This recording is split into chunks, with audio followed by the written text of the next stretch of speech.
Vesile Altınyazar is going to give us her presentation. Uykusuzluk ve uyku. Thank you very much. Insomnia and sleep disorders may be caused by different diseases.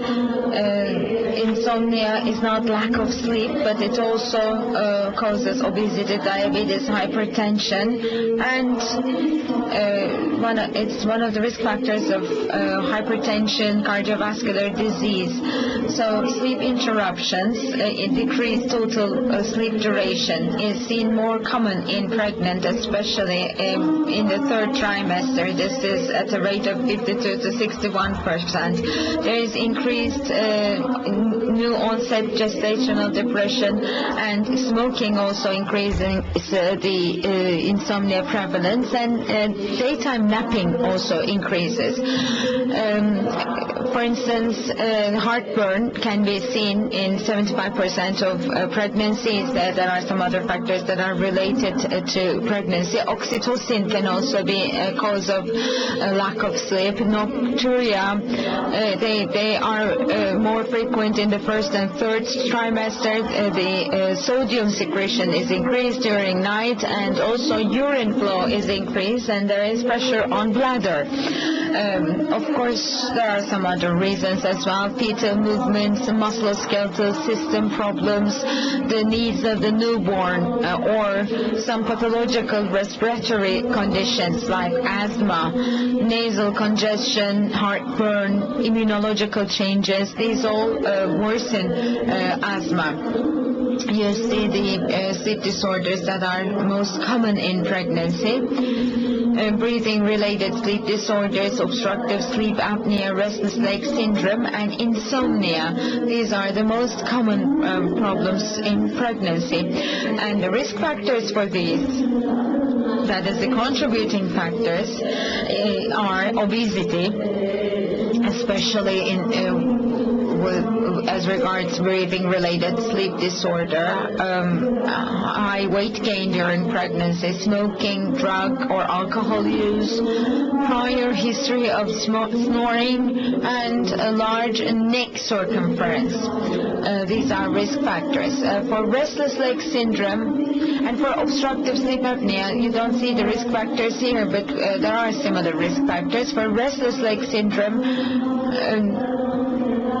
I'm going to go into the details, but restless leg syndrome prior to pregnancy is a risk factor. Family history of restless leg syndrome, folate and ferritin deficiency, childhood history of growing pains, and obesity. For primary or comorbid insomnia, the risk factors are chronic pain, passive smoke exposure, neurologic disorders, African American race, shift work, depression, and stress.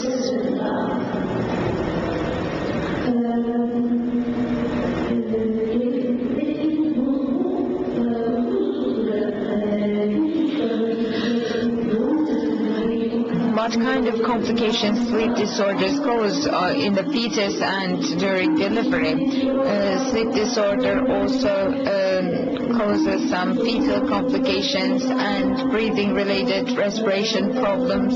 Sleep disorders cause gestational diabetes, unplanned cesarean birth, low birth weight, intrauterine growth retardation, and neonatal ICU admission. These are all increased. You see the management options. I'm going to go into the details. In restless leg syndrome, daytime sleepiness, poor quality of life, poor quality of sleep, poor daytime functioning, and safety and depression are increased. And in the case of insomnia, daytime functioning and safety goes down, depression and anxiety goes up, especially in the postpartum period. And pain perception in early labor, longer labor, and operative birth is another problem we see. Let's look at the management of each sleep disorder. breathing-related sleep disorder and obstructive sleep apnea. These are seen more common. These are more common in pregnancy. Obesity is the biggest problem. Upper airway edema, increased Mallampati scores, nasal congestion, decreased functional residual capacity that we see in pregnancy cause obstructive sleep apnea and sleep-related breathing disorders in pregnancy. Snoring is another cause.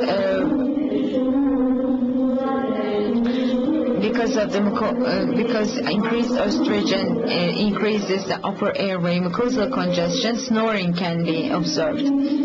As I said before, gestational hypertension, diabetes, growth retardation, preterm birth, and fetal heart rate deceleration may all be caused by sleep disorders. In continuous snoring, the incidence for this is 4%. However, it's 25% in pregnancy. There is low birth weight and increased intrauterine growth retardation and increased preterm labor.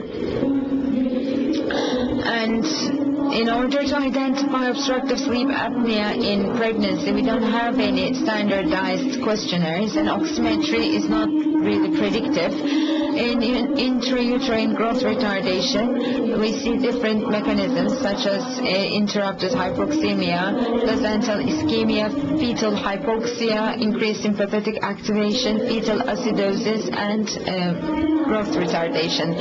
So what are we going to do for management, for treatment? CPAP is the most and primary and also the only treatment. Upper airway surgery is not recommended. It is risky in pregnancy. After pregnancy, obstructive sleep apnea spontaneously resolves most of the time. CPAP has some benefits. It improves the daytime sleepiness situation, improves the quality of life, and also decreases morning headaches. However, we don't have any data as regards the effect of CPAP on diabetes or gestational diabetes or hypertension. Restless leg syndrome is also called Willis-Ekbom disease, and it is associated with dyskinesia, and the incidence is between 1.9 to 15%. However, it is seen in more than 1/4 of pregnant women, and 2/3 of the restless leg syndrome in pregnancy are new onset, and after labor, this syndrome also resolves. And the recurrence incidence in subsequent pregnancies is 60%. The restless leg syndrome that is caused during pregnancy increases the risk of chronic restless leg syndrome by 4-fold. Family history, smoking, and obesity before pregnancy are some contributing factors to pregnancy restless leg syndrome.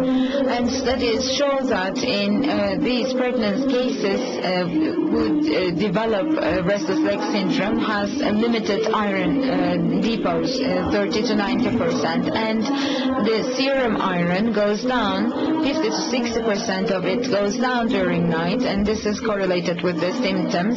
Serum ferritin, hemoglobin, and erythrocyte is low only in 1/4 of the patients, and there is a 62% decrease in serum iron, and 77% is the saturation in pregnant patients. Another contributing factor is folate. Need for folate increases 8 to 10 folds, and when women are on vitamin support, restless leg syndrome incidence goes down. In order to rule out the restless leg syndrome, electrolyte imbalance, peripheral vasculopathy, leg cramps, musculoskeletal problems, and nerve problems must be evaluated. Hypertension, caffeine, smoking, and some drugs also, especially some antidepressants, also increase the risk of restless leg syndrome. The treatment is primarily non-pharmacological. Exercise, massage, infrared light therapy, pneumatic compression, intravenous magnesium, and this is a mistake here, and hot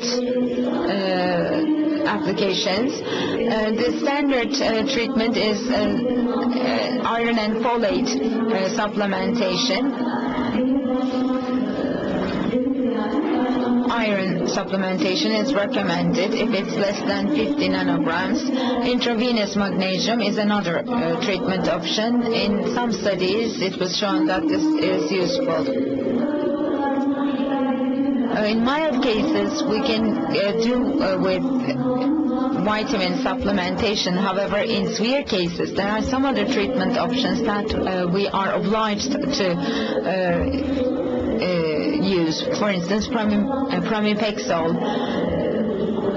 These are some treatments for restless leg syndrome, and do not show any. It doesn't show any evidence of malformations, even in humans or in animals. However, it could significantly reduce milk during lactation.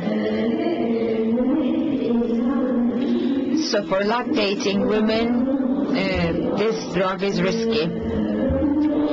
Ropinirole, another drug, a dopaminergic drug, it doesn't increase the risk of congenital anomalies, but it's not recommended to lactating mothers because it inhibits lactation by lowering prolactin. Levodopa produces adverse pregnancy and fetal outcomes. Current data do not support the safety of this drug in pregnancy. However, there are no pediatric concerns reported during lactation, but it also reduces milk production. Opioids, their use is off-label.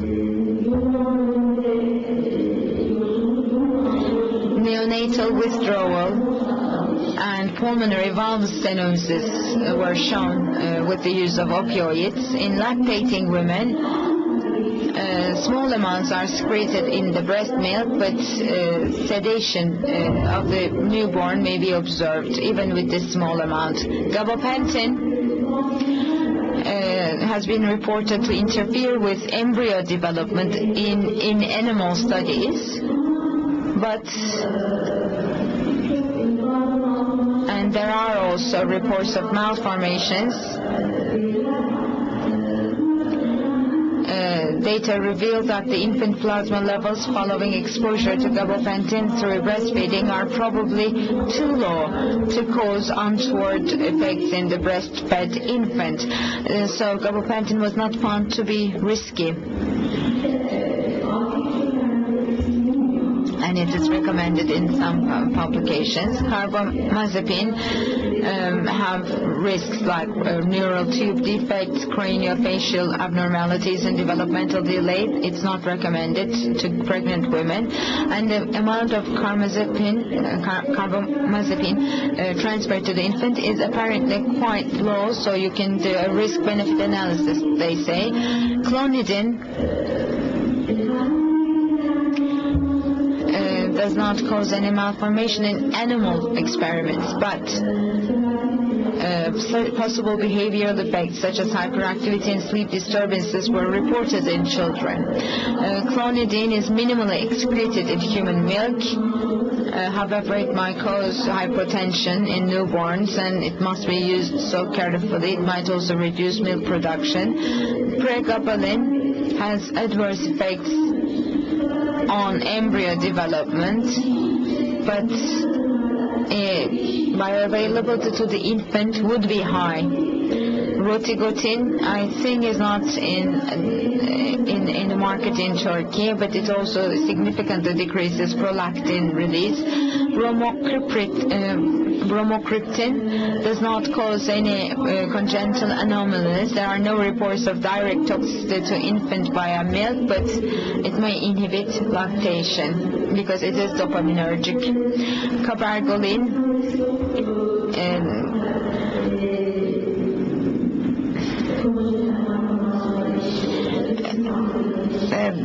no evidence of increased risk. You have 5 minutes. Insomnia. Adults need 7 to 9 hours of sleep, but this is increased with pregnancy. Many factors that I have mentioned cause lack of sleep deprivation. And in the third trimester, sleep deprivation is more than 50%. The daytime sleepiness is increased. And pregnant women sleep less than 6 hours. And this might cause postpartum depression, preterm action, etc. And this also decreases the ability to cope with labor pains. Breastfeeding increases sleep duration for 45 minutes. Infant temperament is 20 to 30% colic in infants. The treatment, cognitive behavioral treatment, is used. In severe cases, non-benzodiazepines can be used because they do not increase the congenital abnormality risk. There are thousands of cases on Zolpidem, Zolpidem, and Zopiclone. In 2013, in a study, diphenhydramine, trazodone, and placebo were compared. There is no increase in risk of malformations, and the sleep quality is improved, and depression symptoms were decreased with the use of these drugs. When we look at the pharmacotherapy for insomnia, Zolpidem, Zopiclone, Zaleplon, they don't have any adverse effects, and they are excreted minimally to milk. Zopiclone is excreted into milk at a rate of 3.2%, which is the highest figure. Trazodone does not likely result in major congenital malformations. It is distributed in milk, but in small amounts. For instance, there is diphenhydramine, group A, but it should not be administered in the first trimester. Temazepam is related with cleft palate. It might cause cleft palate, so it shouldn't be used during pregnancy. Benzodiazepines are all in class B, but Zaleplon, Zolpidem, Zopiclone are group C, and the others, mirtazapine, amitriptyline, are all class C, and doxylamine is in class A, and diphenhydramine is in class B. We don't have data on malformations in human. Let me skip this. And narcolepsy, that is not. It is rare, but it might cause severe problems in pregnancy, like car accidents, falling, trauma. And cataplexy during labor is seen at a rate of 1%. Patient training, a good sleep hygiene, regular sleep and awake cycle, and regular daytime sleeps, and exercise in the morning and in the afternoon. And regular exercise. This is the primary treatment for the narcolepsy.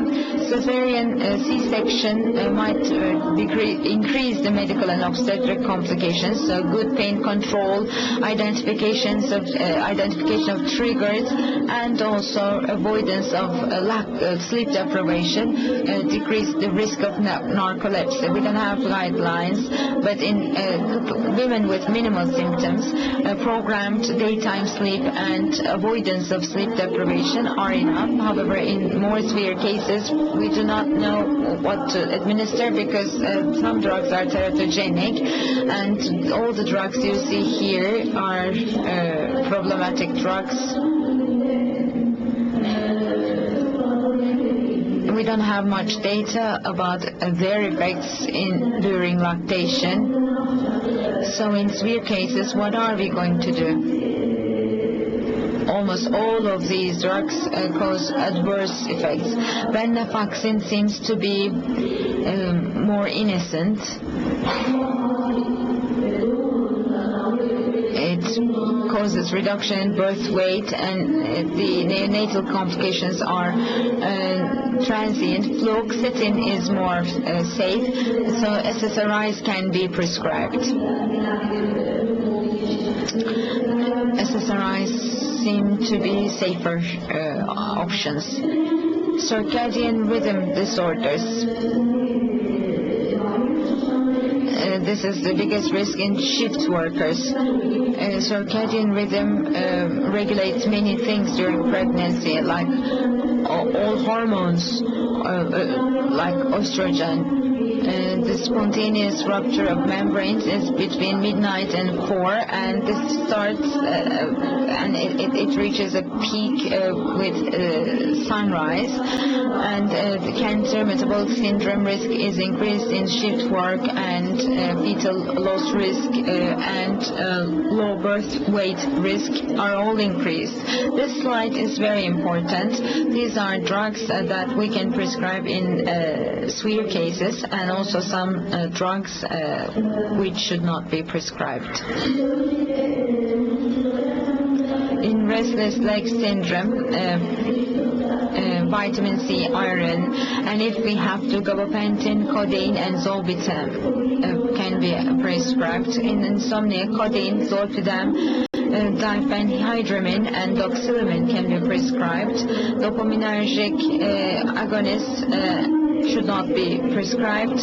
Melatonin seems to be a natural hormone, but you shouldn't prescribe it because it may reduce glucose tolerance, may alter hormone levels.